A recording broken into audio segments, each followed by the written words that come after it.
Bab 1257. Ayo, kalian maju bersama. Hampir mati. Warrior yang terbaring di tanah, melihat ke langit, merasakan luka di dalam dan di luar tubuh, dan tidak bisa menahan nafas. Kali ini, meskipun dia menang, itu adalah kemenangan yang tragis. Energi hitamnya habis, dan tubuhnya terluka parah, terutama dua anak panah di depan dadanya. Kedua anak panah itu langsung menembus paru-parunya. Dia sekarang bernapas dan merasa seperti diiris dengan pisau. Selain itu, karena pertempuran sebelumnya terlalu lama dan terlalu gila, tubuh fisiknya terlalu banyak ditarik, dan saat ini, singkatnya, kali ini benar-benar lumpuh. Dia tidak disembuhkan dengan energi ungu sebelumnya. Mengapa? Tidak berani. Dalam hal ini, jika semua energi ungu digunakan untuk penyembuhan, dia bahkan tidak akan memiliki kesempatan untuk melarikan diri, dan energi ungu sebelumnya tidak dapat menyembuhkan lukanya sama sekali. Akibatnya lukanya tidak sembuh, dan tidak ada jalan keluar. Penyembuhan. Penyembuhan diperlukan. Warrior yang mengeluarkan banyak batu kecubung, sambil memakan batu kecubung, biarkan batu kecubung di samping secara spontan terbakar menjadi energi spiritual, kemudian diserap olehnya. Energi spiritual terus-menerus masuk ke dalam tubuh warrior yang, dan akhirnya diserap oleh pusaran pusat energi. Tak lama kemudian, jejak energi ungu kosmik dari pusaran pusat energi mengalir keluar, dan akhirnya menyebar di sepanjang meridiannya ke seluruh bagian tubuhnya, memperbaiki luka di tubuhnya. Setelah energi ungu kosmik muncul, luka-luka di tubuhnya mulai sembuh dengan cepat. Warrior yang memejamkan matanya sedikit dan membiarkan energi ungu kosmik memperbaiki tubuhnya. Akankah wilayah rahasia menyerah? Warrior yang bertanya pada dirinya sendiri di dalam hatinya, dan jawabannya pasti tidak. Lawan mengirimkan 3 pendekar ketiadaan untuk membunuhnya di awal yang telah membuktikan bahwa lawan benar-benar ingin membunuhnya, dan sekarang, lawan melihat kekuatan dan bakatnya, pasti akan membunuhnya dengan segala cara. Tidak ada yang akan membuat musuh yang sangat potensial tetap hidup, bahkan dia. Dan setelah pertempuran sebelumnya, pihak lain pasti tidak akan menghinanya sedikit pun. Jadi, hal-hal dalam kesulitan. Karena bahkan jika dia memikirkannya dengan jari kakinya, pihak lain pasti akan mengirim lebih banyak orang atau orang yang lebih kuat untuk datang kepadanya kali ini. Ini bukan yang paling merepotkan. Yang paling merepotkan adalah pihak lain dapat menemukan keberadaannya.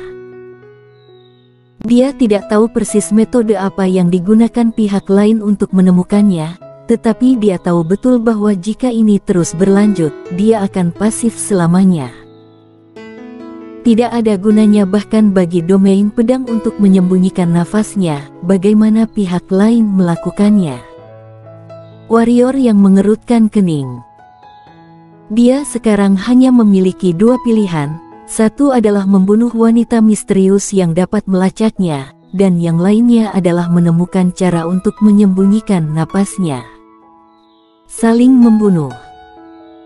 Ini jelas tidak mungkin, paling tidak sekarang, karena lawan memiliki 2 pendekar ketiadaan di sisinya, dan jika dia mundur sekarang, dia melemparkan dirinya ke dalam jaring. Sembunyikan nafasmu. Penyembunyian domain pedang tidak berguna. Tidak benar.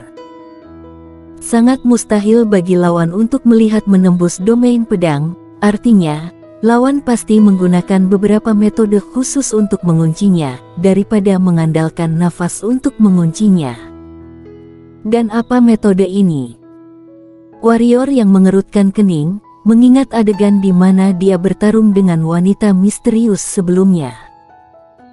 Setelah merenung untuk waktu yang lama, tiba-tiba, warrior yang membuka matanya, ruang angkasa. Ketika dia bertarung dengan lawan, dia tidak bisa melihat orang lawan sama sekali.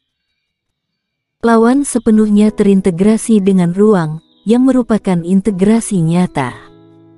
Artinya, pencapaian lawan di luar angkasa harus sangat tinggi.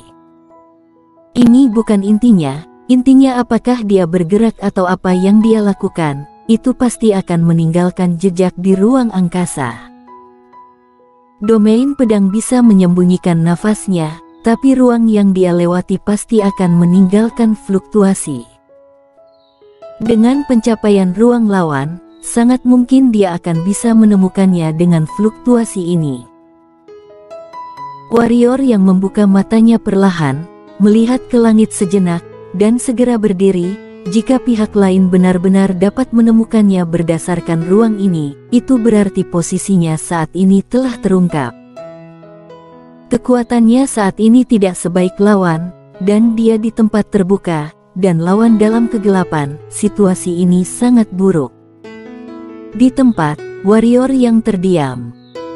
Di domain pedang, semuanya ada di bawah kendaliku. Ruang.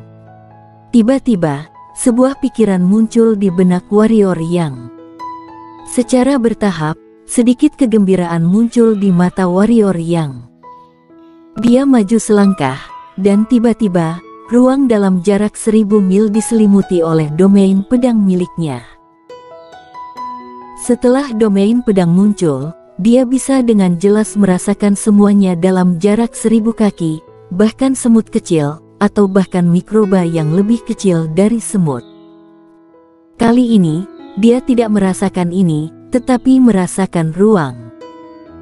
Ruang pada awalnya adalah sesuatu yang abstrak, tetapi di bawah perasaan seriusnya, ruang abstrak ini telah menjadi 3 dimensi.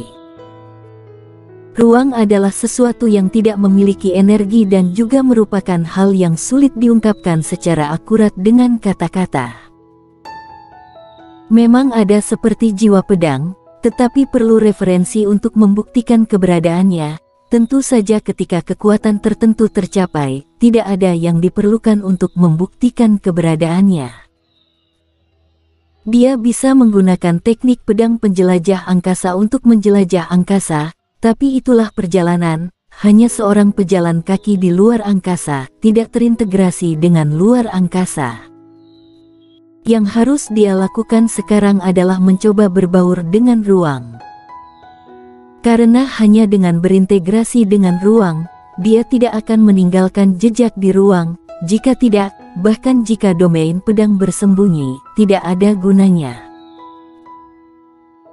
Warrior yang adalah setengah kaisar dan ia memiliki pencapaian tertentu di luar angkasa.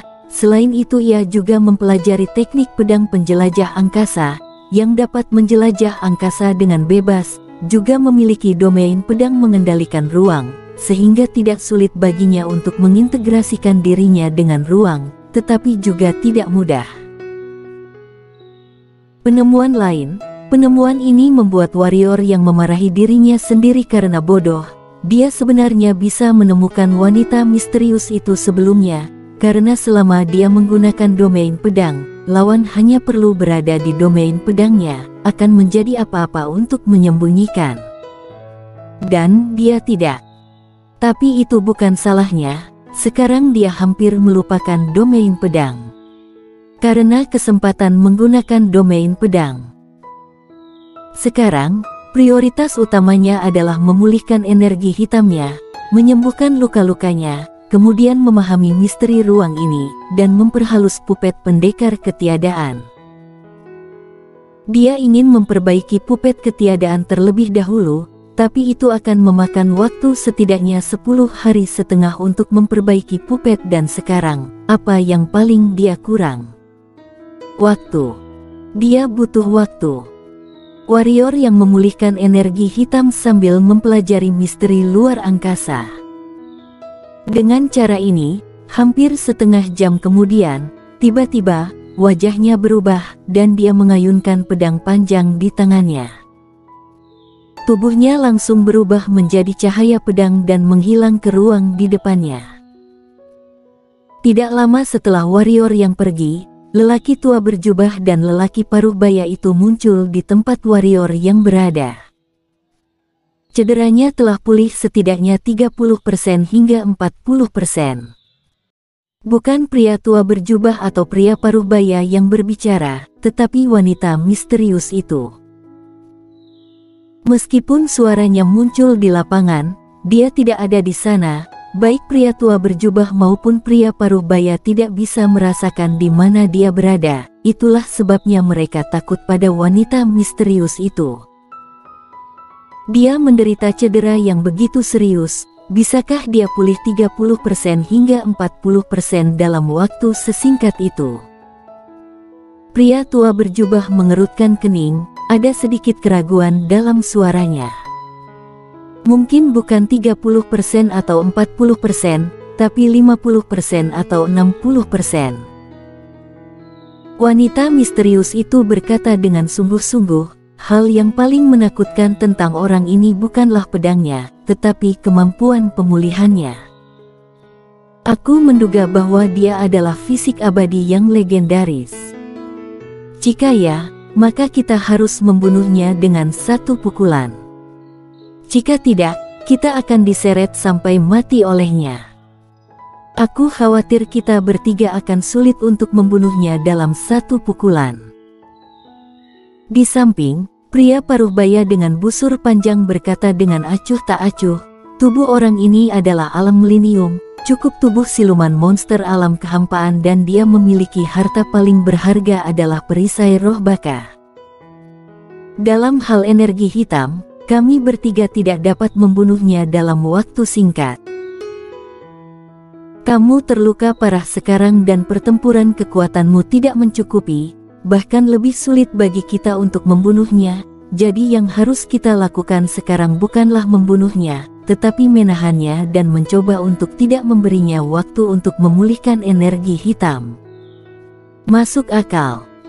Pria tua berjubah mengangguk dan setuju. Berapa banyak orang yang dikirim oleh wilayah rahasia? Kapan mereka akan tiba? Pada saat ini, wanita misterius itu tiba-tiba bertanya. Orang tua berjubah berkata dengan sungguh-sungguh, aku tidak bertanya berapa banyak orang di sana, tetapi kali ini yang memimpin tim adalah veteran keluarga Yuan. Mendengar ini, kelopak mata pria paruh baya itu berkedut dan dia berkata, tetua klan Yuan. Orang tua berjubah mengangguk dan berkata, sebenarnya, cukup baginya untuk datang sendiri, tetapi dia juga membawa orang. Jelas, kengerian warrior yang menggerakkannya, dan dia tidak berani meremehkannya. Dengan dia bergabung dan membawa orang, ditambah kami, pavilion ribuan pembunuh juga mengirim orang. Kali ini, jika warrior yang tidak mati, maka dia bukan Wuji lagi, tetapi Wuji yang lebih buruk darinya. Kata pria paruh baya itu. Pria tua berjubah itu sedikit mengangguk, lalu dia melihat sekeliling dan berkata, ayo pergi, jangan beri dia terlalu banyak waktu untuk bernapas. Cederamu belum pulih, tunjukkan saja jalannya, asalkan kamu bersembunyi, dia juga tidak bisa membantumu. Pergilah. Suara wanita misterius itu jatuh dan menghilang langsung di tempatnya, tetapi dia menunjukkan jejak napas. Lelaki tua berjubah dan lelaki paruh baya itu segera mengejar jejak napas ini. Ratusan ribu mil jauhnya, warrior yang mengebor keluar dari suatu ruang, tapi ia segera berubah menjadi cahaya pedang dan menghilang ke ruang di depannya. Dengan cara ini, dia melakukan teknik pedang penjelajah angkasa 3 kali berturut-turut sebelum dia berhenti. Setelah berhenti, warrior yang dengan cepat mengeluarkan batu kecubung dan menelannya. Dia akan terus melarikan diri ketika dia tiba-tiba berhenti. Begitu bala bantuan pihak lain tiba, maka saat itu dia tamat. Setelah merenungkan untuk beberapa napas, dia menyerah dan terus melarikan diri. Setelah beberapa napas lagi, ruang di belakang warrior yang tiba-tiba bergetar, dan segera, lelaki tua berjubah dan lelaki paruh baya muncul di belakang warrior yang.